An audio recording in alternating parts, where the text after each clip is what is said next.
Dia solat dia memang tak angkat. Dia orang angkat solat syuk-syuk letak tepi. Dia orang bukan Syiah.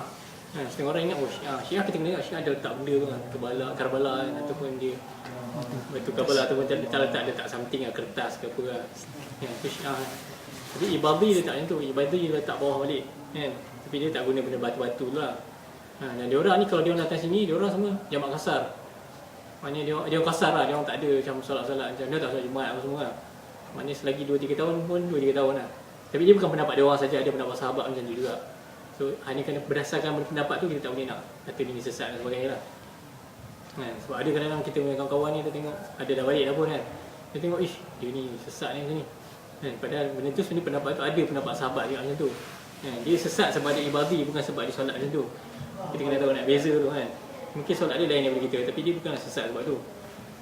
So Imam Malik sama juga Al-Quran, Sunnah, besok amal ahli Madinah kan, amalan masyarakat Madinah kan. So Imam Malik dia tak akan dengar sekadar kata-kata sahabat dia atau macam mana. Dia akan tengok juga amalan Madinah macam mana, sama ke bertentangan. Tapi ulama lain dia akan kata balik, alah amal Madinah ni mungkin dah berubah dah kan, sebab zaman Imam Malik ni dah tahun berapa dah? Imam Malik meninggal tahun berapa?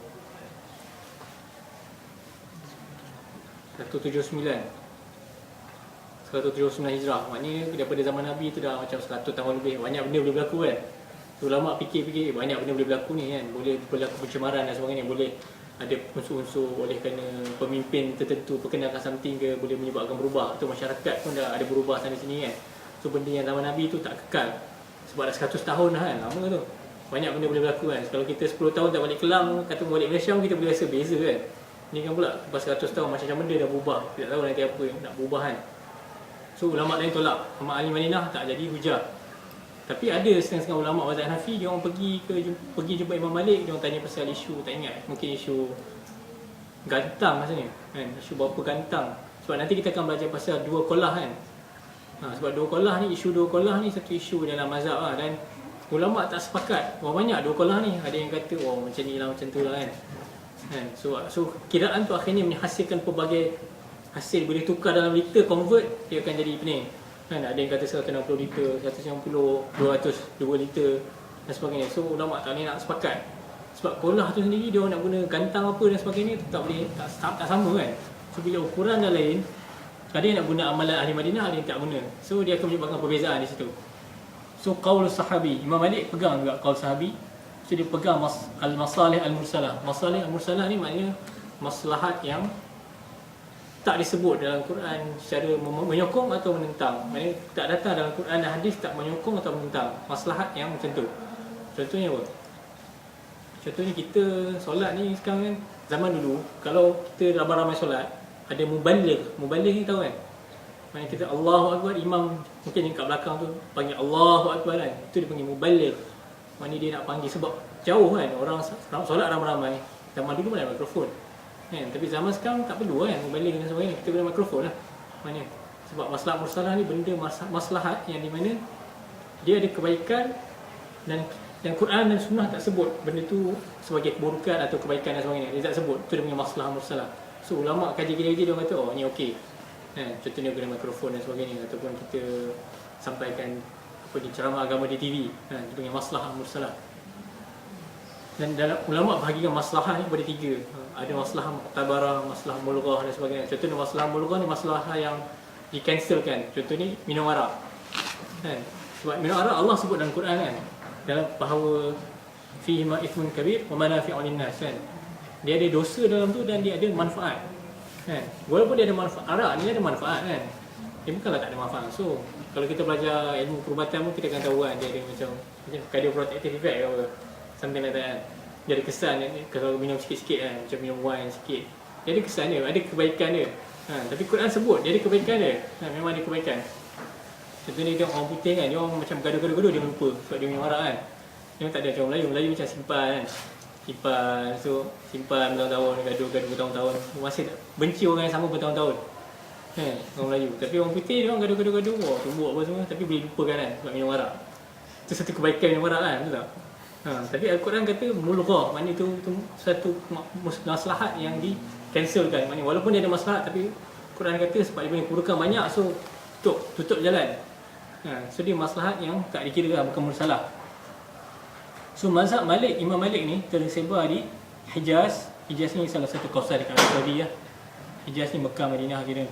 Basra dekat Iraq, Mesir, dan negara-negara di Afrika dan Andalus. Andalus ni apa ni, dekat Spain lah. So ni adalah kawasan-kawasan yang mana mazhab Malik. Tapi paling zaman sekarang ni mungkin paling jelas orang mazhab Malik ni Afrika lah maksudnya. Negara lain tak nampak sangat lah orang mazhab Malik ni. Okay, lepas tu mazhab Syafi'i. Mazhab Syafi'i dia punya usulul mazhabihi. Apakah dia punya basis for his mazhab? Kitab wa sunnah, Quran sunnah, ijma', qaul sahabi, qiyas. Ini Imam Syafi'i lah. Dia punya asas. Lepas tu Imam Ahmad pula. Imam Ahmad bersama Quran wa sunnah, fatwa sahabah, maknanya fatwa-fatwa para sahabat, Imam Ahmad. Lepas tu al-ikhtiyar min fatwa sahabah idza ikhtalafu. Dia pilih pula pendapat daripada sahabat-sahabat, katakan fatwa banyak kan. Ibnu Mas'ud kata macam ni, Abu Hurairah kata macam ni, Ibnu Abbas kata macam ni, atau Umar kata macam ni. So dia akan ambil, dia akan pilih lah. So dia pilih pendapat sahabat, ataupun dia ambil hadis mursal atau hadis dhaif. Imam Ahmad ni dia, walaupun ulama bincang balik, ada orang kata macam Ibn Taymiyah, dia kata maksud hadis dhaif di sini adalah hadis hasan kan. Tapi ada ulama lain kata tak kan. Banyak hadis kalau kita tengok memang tak boleh naik, hadis tu tak boleh naik jadi hasan pun. Tapi Imam Ahmad pegang juga. So itu perbincangan yang panjang lah, itu perbincangan akademik. So kita tak bincang sangat, dan kita tak akan, kita tak pergi dalam sangat. Itu isu usul fiqh dan isu mustalah hadis dan sebagainya. Dan kelima baru letak qiyas inda darurah. So Imam Ahmad ni kalau boleh dia cuba untuk tak gunakan qiyas. So dia kata, sebab tu ada kata-kata terkenal dia kata al-hadith ad-dhaif ahabbu ilayya min qaul ar-rijal. Aku lebih suka kepada hadis dhaif daripada pendapat orang. Maknanya at least benda tu dibagi dia ada sandaran jugalah, maknanya somehow ada lah daripada Nabi kan. So itu lebih dia suka daripada kata-kata orang dan pendapat dan sebagainya. Contohnya apa dalam isu ni?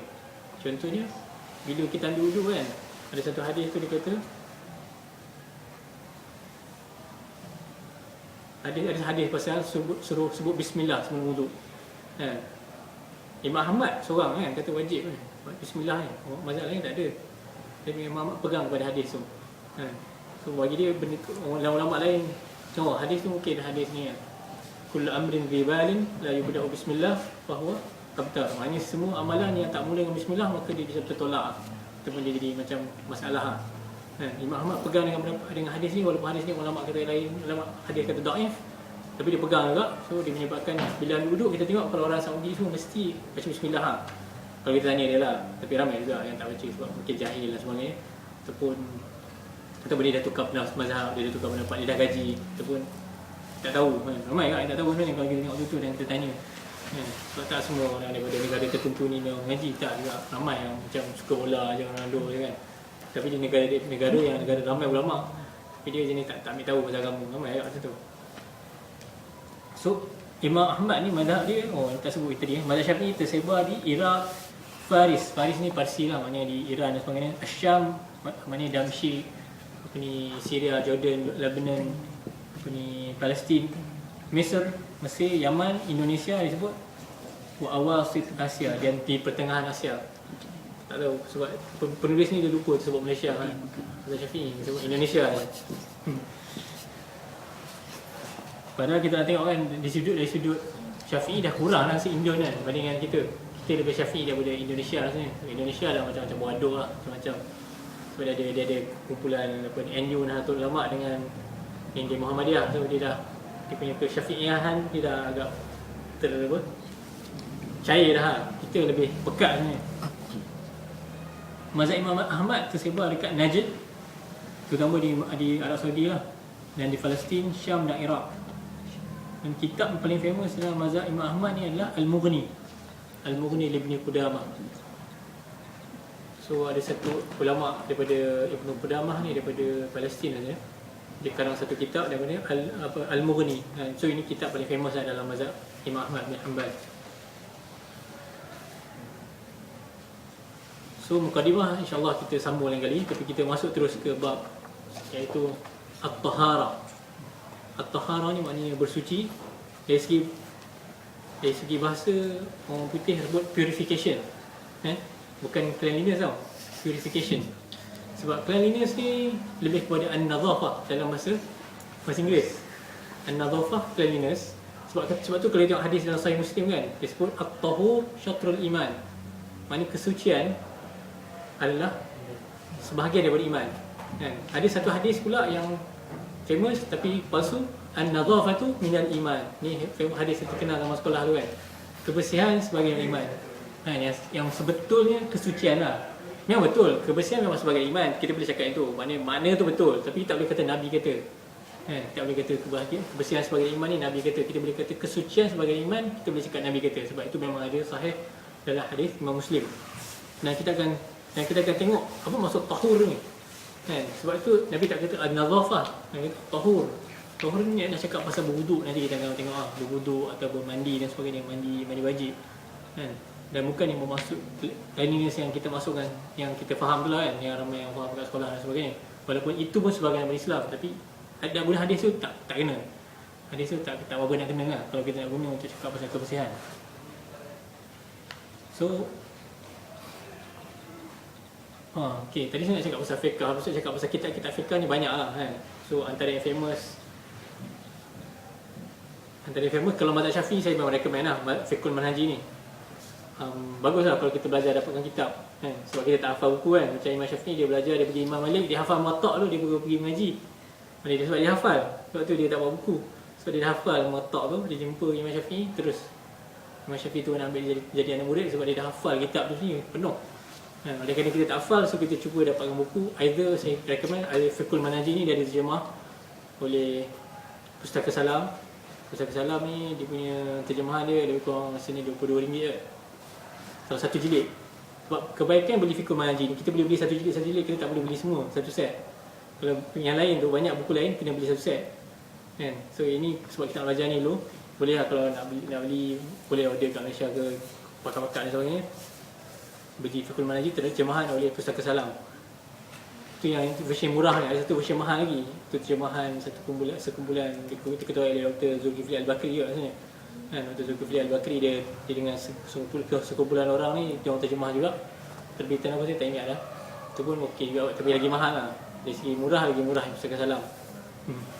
Okey, itu dari segi ekonomi lah. Okey, itu satu buku. Ada buku lain, Fiqh Sunnah, Syed Sabiq. Syed Sabiq tulis satu buku yang terkenal. Maknanya Syed Sabiq cuba nak macam buat zaman dulu, zaman ramai orang berselisih sangat pendapat. So dia cuba nak satukan pendapat orang Islam dan sebagainya. So dia tulis kitab Fiqh Sunnah ni. Fiqh Sunnah ni memang ramai ulama puji dan sebagainya, tapi ulama komen jugalah. Macam Syekh Al-Albani tulis Tamamul Minnah fi Ta'liq ala Fiqh Sunnah, dia macam nak komen hadis-hadis dalam tu kan. So, sebab tak ada buku yang perfect kan, so mesti ada komen. So tapi tak apa, ramai walaupun Syekh Al-Albani dia macam kritik hadis-hadis, so dia tetap puji. Kalau kita tengok apa Syekh Al-Albani komen pasal Fiqh Sunnah, memang dia bagi komen yang tinggi lah.